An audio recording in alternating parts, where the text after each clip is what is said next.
Hello everybody, how are you today? I hope you are all fine. Today we are going to continue my lesson about the respiratory system, but today we are going to talk about the respiratory system of the fish.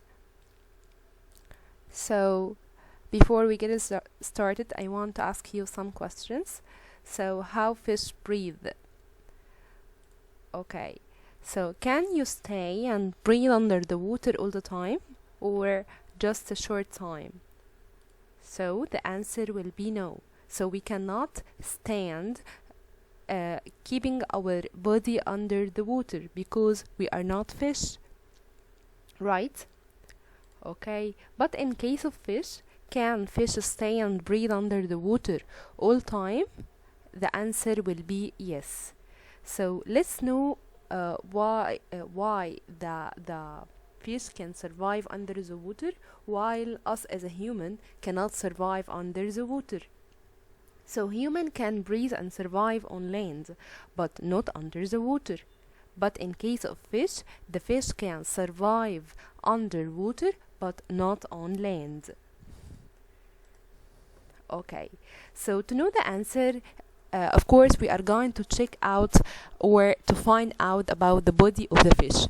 Okay, so here we can see the circle here. So this is about, as we see, this is a structure or a part of fish in the two sides of their heads or in the two cheeks of the fish. This part we call it gills. Okay, so you know, before or from the previous lesson, we talked about the structure in the human that helped the human to breathe and survive. Of course, it was the lungs. But here in the fish doesn't have the lungs, but it has some structure or something we call it gills. Okay, so this is gills, which is we can find it in the two sides of head of the fish that help the fish to breathe under the water. Okay, so where we can find it, there is something here. It is called a pony flap that's open and close. So let's see it. This is a pony flap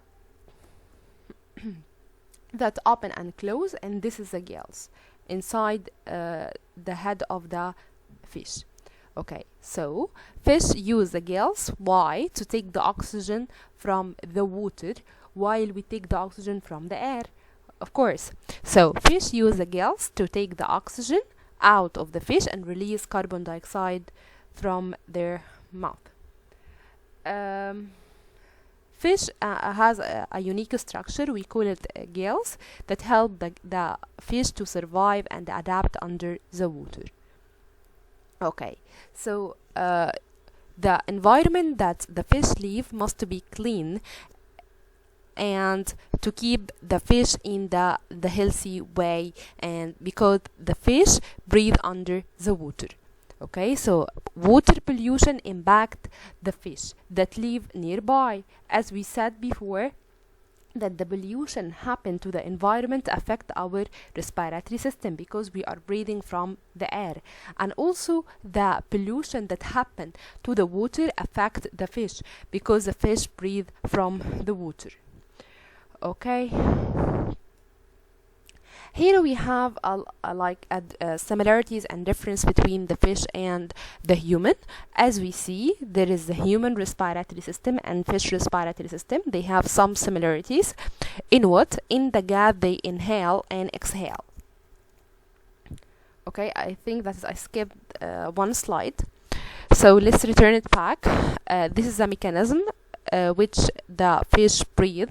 Okay, the first picture indicates or show us or illustrate that the fish how it can breathe the air or breathe the air from water.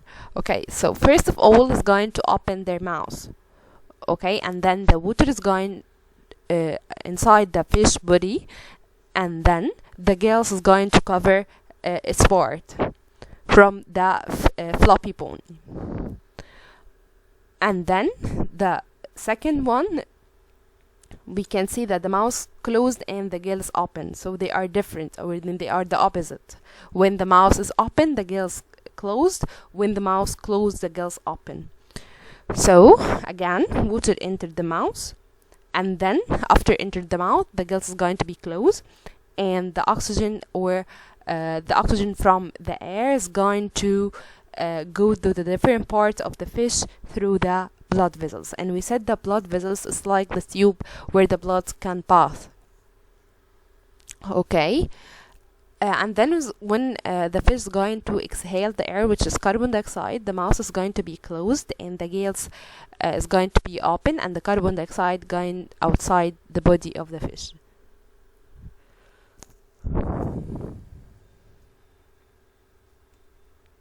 Bony flaps. Okay. Here the similarities, they are breathe the same kind of air, which is oxygen. Exhale, which means going outside their body, which is here carbon dioxide. So what is the part is going to distribute the oxygen to all body parts? We said we call it a blood vessel, which is like a tube where the blood moves. Okay, so what is the difference between the human and the fish? The human have what we call it, the structure that the human has, we call it lungs, but in case of fish they have what? They have gills. Okay, and said we should breathe from we have two options. We can breathe from our mouth or our nose, but it's a preferable way to breathe from our nose. But in case of fish, they are breathing from their mouth. They inhale the air from which environment? Of course, here from land and here from water. Okay, the importance of gills to fish is like the lungs to human. Yes, okay, this is a right answer. Because we said that we have a different structure. The human has lungs, but the fish has gills. So the human can adapt to live on the land, and the fish adapt to live in water or under water. Oxygen gas reach all parts of the fish through blood vessels present in its gills. Of course, yes. So the part of the fish that help the blood to go to or to distribute the oxygen to all body parts, which is the blood vessels. The carbon dioxide is harmful for a fish and human. Yes, because of that we get rid of this gas. This all for my lesson. Thank you for listening and waiting for my more videos.